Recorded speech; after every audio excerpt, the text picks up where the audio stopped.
Hello, welcome again everyone. In previous lecture we have discussed catalyst and their types, and today we will discuss shape selective catalysis and enzyme catalysis. Okay, so now let's start our class. First topic is shape selective catalyst by zeolites. ठीक है, अब catalyst जो है वो reactant की shape को क्या करेगा, सेलेक्ट करेगा. ठीक है, शेप को सेलेक्ट करके क्या करेगा, उसके साथ कॉम्बिनेशन करेगा और आफ्टर कॉम्बिनेशन प्रोडक्ट का फॉर्मेशन करेगा. Okay, so now first point is rate of reaction depends upon pore size of catalyst and also depends upon the shape and size of reactants and products. Firstly rate of reaction किस पे depend कर रही है, pore size of catalyst पे, and also depends upon shape and size of reactants and products and reactant के shape and size पे भी depend कर रही है. ठीक है, उसका जितना शेप और साइज होगा उसके अकॉर्डिंग जो है वो कॉम्बिनेशन होगा. ठीक है, second point is zeolite is a hydrated एल्यूमिनोसिलिकेट्स. ठीक है, ये एल्यूमिना और सिलिकेट्स का क्या है, कॉम्बिनेशन है, एक हाइड्रेटेड फॉर्म है.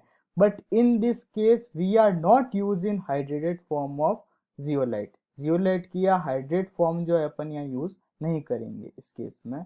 लाइक एग्जाम्पल कहाँ इसका यूज किया जाता है, इन zeolite ZM5 related to shape selective catalysis.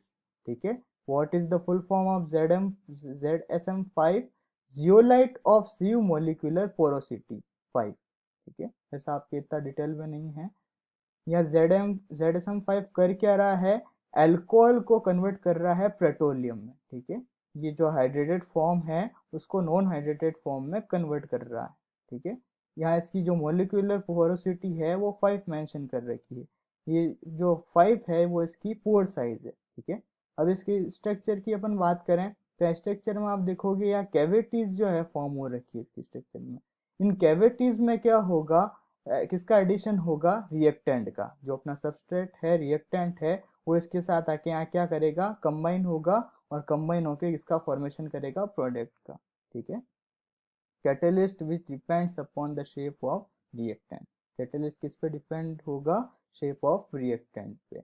उसका जितना शेप होगा उसके अकॉर्डिंग कैटलिस्ट क्या करेगा, उसको कंबाइन करेगा. जितनी इसकी साइज होगी, जितनी इसकी कैविटी होगी उसके अकॉर्डिंग रिएक्टेंट क्या होगा, कंबाइन करेगा. ठीक है, एंड इट्स अगर अपन इसकी स्ट्रक्चर की बात करें तो यह हनीकॉम लाइक स्ट्रक्चर होती है. ठीक है, जियोलाइट की. आप इसकी 3D स्ट्रक्चर भी जो है देख सकते हैं. यहाँ जो है 3D स्ट्रक्चर के अंदर आप देख सकते हैं यहाँ पे भी जो है कैविटीज फॉर्म हो रखी है. ठीक है, इन कैविटीज के साथ कौन रिएक्ट करेगा, रिएक्टेंट. ठीक है, सबस्ट्रेट, एंड फॉर्मेशन होगा प्रोडक्ट का. Next is enzyme catalysis. First point is enzymes are biological catalyst. जो बायोलॉजी सब्जेक्ट है उसमें आपने टॉपिक देखे होंगे, डाइजेशन का है, रेस्पिरेशन का है. ठीक है, उसमें जो भी मैकेनिज्म होती है, ठीक है, उसमें जो है इसका यूज करते हैं. Second point is all biological reactions are catalyst by enzyme. सारी जो बायोलॉजिकल रिएक्शंस है, जो डाइजेशन का प्रोसेस होता है, जो रेस्पिरेशन का प्रोसेस होता है, ठीक है, जो एक्सट्रेशन का प्रोसेस होता है, उन सब में किसका यूज करते हैं, एंजाइम का. Next is enzymes are complex nitrogenous organic compounds which are produced by living plants and animals and plants से इसका जो है फॉर्मेशन होता है. Next is they are actually protein molecules of high molecular mass. ये actually है क्या, protein ही है. जो एंजाइम्स है वो किसका फॉर्मेशन है, प्रोटीन का ही. And form from colloidal solution in water. ठीक है, अगर सपोज एंजाइम्स को मैं क्या कर दूं, वाटर के अंदर डिप कर दूं, ऐड कर दूं, तो क्या होगा, कॉलाइड का फॉर्मेशन हो जाएगा. कॉलाइड जो है अपना नेक्स्ट टॉपिक है उसमें देखेंगे what is colloid. Colloid is a intermediate between जो फ्रेश वाटर होता है, ठीक है, that is also called true solution and suspension. Okay, next topic पे देखेंगे अपन इसको. Next point is thus enzymes are termed as biological catalyst and the phenomenon is also known as a biochemical catalysis. Next is, आप इसकी structure भी देख सकते हैं enzyme की, जो है एंजाइम कैसे जो है सबस्ट्रेट के साथ कॉम्प्लेक्स का फॉर्मेशन करता है, इसकी एक्टिव साइट होती है, उस पर आके सबस्ट्रेट और जो रिएक्टेंट होता है कंबाइन होता है और प्रोडक्ट का फॉर्मेशन करता है। नेक्स्ट इज, एग्जांपल्स चेक कर सकते हैं आप एंजाइम कैटलिस्ट रिएक्शंस के। First is inversion of cane sugar, ठीक है, cane sugar means sucrose, sucrose is also called cane sugar. when cane sugar is combined with water molecule in the presence of invertase enzyme, then the formation of glucose and fructose, ठीक है। या invertase क्या है अपना, invertase is a biocatalyst, that is a enzyme। Second is conversion of glucose two ethyl alcohol, ठीक है। Glucose जो check करें अपन, ग्लूकोज जाइमेज की प्रेजेंस में किस में कन्वर्ट हो जाता है, ethyl alcohol and CO2 carbon dioxide में। Third is decomposition of urea. What is urea? Urea is the first organic compound which combines with water molecule in the presence of urease enzyme, then the formation of ammonia and CO2. And last is conversion of milk into curd, okay, milk is converted into curd in the presence of lactobacilli, that is also called lactobacillus, ठीक है। lactobacillus की presence में क्या होता है, milk इसमें convert हो जाता है कर्ड में, okay. Next topic is characteristic of enzyme catalysis, ठीक है। अब कैरेक्टरिस्टिक्स देखेंगे एंजाइम कैटालाइसिस के। First is efficiency, they are highly efficient catalyst. जो एंजाइम देखोगे आप वो क्या होंगे, highly efficient catalyst. Next is they increase rate by 10:8 to 10:20 times. जो रेट होती है रिएक्शन की उसको 10:8 to 10:20 टाइम्स क्या कर देते हैं, इंक्रीज कर देते हैं, ठीक है। Very important role in digestive system, जो डाइजेस्टिव सिस्टम में मैकेनिज्म होती है डाइजेशन की, उसकी रेट को क्या करते हैं 10:8 to 10:20 टाइम इंक्रीज कर देते हैं। Second is specificity, each enzyme catalyse only one chemical reaction. कोई आपने इतनी सारी जो है रिएक्शंस चेक की है, उन रिएक्शंस में क्या है, सबका आप जो कैटलिस्ट चेक करोगे वो सबका जो है कैटलिस्ट डिफरेंट मिलेगा। मींस कोई भी रिएक्शन है, ठीक है, उसका रिएक्शन का कोई भी एंजाइम क्या होगा, स्पेसिफिक होगा। हर केमिकल रिएक्शन का जो एंजाइम मिलेगा वो आपको स्पेसिफिक एंजाइम मिलेगा। एग्जाम्पल मेंशन कर रखा है, enzyme invertase catalysis only inversion of cane sugar, ठीक है। इन्वर्टेज क्या करेगा, सिर्फ इन्वर्जन ऑफ केन शुगर को ही क्या करेगा, उसमें प्रोडक्ट का फॉर्मेशन करेगा। Third is small quantity, there small quantity is needed because they are regenerated. Enzyme generally क्या होते हैं, रीजनरेटेड होते रहते हैं, देन इसकी जो है रिक्वायरमेंट होती है स्मॉल क्वांटिटी में, देन ये क्या कर देते हैं प्रोडक्ट का formation. And last is optimum temperature and pH। enzyme catalyst reactions have maximum rate at physiological in human body temperature and pH. Temperature is mentioned 37 degree Celsius and pH is 7.4. Temperature generally जो है same होता है body temperature के, and pH generally आप blood की check करते हो वो भी क्या होती है, बेसिक फॉर्म में होती है 7.2 to 7.4 होती है जनरली, ठीक है। तो इसकी भी जो है pH 7.4।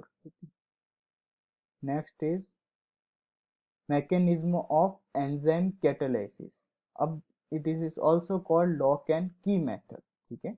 अब देखेंगे एंजाइम कैसे कंबाइन कर, एंजाइम जो है कोई भी रिएक्टेंट या और सबस्ट्रेट के साथ कैसे कंबाइन होता है एंड प्रोडक्ट का फॉर्मेशन होता है, ठीक है। तो यहाँ देख सकते हैं आप, when enzyme combines with substrate then the formation of enzyme substrate complex, and when the formation of product then will also separated, completely क्या हो जाते हैं वो दोनों सेपरेट हो जाते हैं, ठीक है, after the formation of product. Then first point is there are active centres on the surface of enzyme particle. जो भी एंजाइम देख रहे हो एंजाइम पार्टिकल है उस पर आपको क्या मिलेंगे, एक्टिव सेंटर्स, ठीक है। वो एक्टिव सेंटर्स क्या करेंगे, हेल्प करेंगे सबस्ट्रेट को कंबाइन होने में। Next is these cavities are of characteristic shape and possess active groups such as amino group, hydroxide group, etc. ठीक है, कौन कौन से एक्टिव ग्रुप प्रेजेंट होते हैं, like amino group, like hydroxide group. Next point is the molecules of the reactant or substrate which have complementary shape fit into these cavities just like a key fits into a lock। तो generally अपन देखते हैं lock में क्या होती है, lock को suppose open करना है तो उसमें की क्या करते हैं अपन, फिट करते हैं और उसको रोटेट करते हैं, देन क्या हो जाता है, लॉक खुल जाता है और अपन की को क्या करते हैं, निकाल लेते हैं। सेम वही प्रोसेस है यहाँ पे। एंजाइम जो है लाइक क्या है, लॉक, और सबस्ट्रेट लाइक क्या है, की। सबस्ट्रेट किसके साथ कंबाइन हो रहा है, एंजाइम के साथ में, देन किसका फॉर्मेशन हो रहा है, कॉम्प्लेक्स का। और लास्ट में जब प्रोडक्ट का फॉर्मेशन हो रहा है, जब एंजाइम क्या हो गया, उससे कंप्लीटली सेपरेट। ठीक है, इसको अपन जो है क्लिप के थ्रू भी जो है क्लियर कर सकते हैं टॉपिक को। देखिएगा क्लिप। फर्स्टली जो है यहाँ शो किया है एंजाइम की एक्टिव साइट्स है, उस पे जो है किसका कॉम्बिनेशन होगा अब, रिएक्टेंट और लाइक सबस्ट्रेट का। तो सबस्ट्रेट देखिएगा कंबाइन हो रहे हैं इस पे। ठीक है, और किसका फॉर्मेशन हो गया, एंजाइम सबस्ट्रेट कॉम्प्लेक्स का। ठीक है, आफ्टर सम टाइम क्या होगा, ये कॉम्प्लेक्स में जो है प्रोडक्ट का फॉर्मेशन हो जाएगा। और जब कंप्लीटली प्रोडक्ट का फॉर्मेशन हो जाएगा देन क्या होगा, देखिएगा ये प्रोडक्ट कंप्लीटली क्या हो जाएगा, एंजाइम से सेपरेट हो जाएगा। ठीक है, नाउ क्लियर। नेक्स्ट इज, अब अपन एक नए टॉपिक को स्टार्ट करते हैं, इंट्रोडक्शन ऑफ कॉलेट्स को। ठीक है, अपना एंजाइम टॉपिक जो है कंप्लीट हो गया। अब नया टॉपिक आता है कॉलाइड। तो फर्स्टली देखते हैं व्हाट इज कॉलाइड, कैसे जनरली कॉलाइड फॉर्म होता है। तो एग्जांपल के थ्रू इसको समझते हैं। First point is there are three types of solutions according to solute and solvent. ठीक है, सपोज मैंने थ्री टाइप्स के बीकर लिए।